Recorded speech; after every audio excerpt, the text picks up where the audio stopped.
নমস্কাৰ সকলোকে বলক আজি বৰমাহতৰ ঘৰত ৰাতি ডিনাৰৰ নিমন্ত্ৰণ আছিলে তালে যাওঁ প্ৰথম সোমায়ে পাকঘৰলৈকে আহিছো দেখাও বৰমাই কি ৰেডি কৰি আছে ইয়াতো মই পাওঁতে ৰুটি বনাই আছিলে আৰু বৰমাই বনোৱা প্ৰসেছটো ৰুটি মোক বহুত ভাল লাগে হজাকে মায়ে এনেকে নবনায় মায়ে ডাইৰেক্ট তেৱাতে বনায় বাৰু যি নহওক ইয়াৰ পিছত বলক বাকি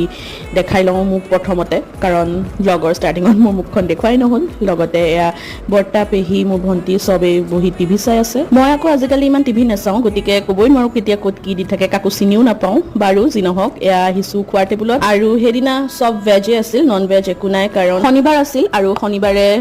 মাছ মাংস খোৱা নাযায় গতিকে ভেজ আৰু মইতো আজিকালি মাছ মাংস প্ৰায় এৰিছোৱেই মইতো এনেও ভেজেই হয় সদায় যি নহওক মিলি গ'ল ভালেই হ'ল মোৰ এতিয়া বেলেগৰ কাহি চাই লগো নালাগে লগতে এখন মোৰ থালি পোলাও আছে পনীৰ আছে আৰু বুটৰ ঘুগুনি কাবুলি বুটৰ ঘুগুনি বহুত ভাল লাগিল খাই এনেকে খাইও সঁচাকে খুব ভাল লাগে যি নহওক আজিৰ কাৰণে সামৰিছো পুনৰ এটা নতুন ভিডিঅ'ত লগ পাই আছো ষ্টে টিউন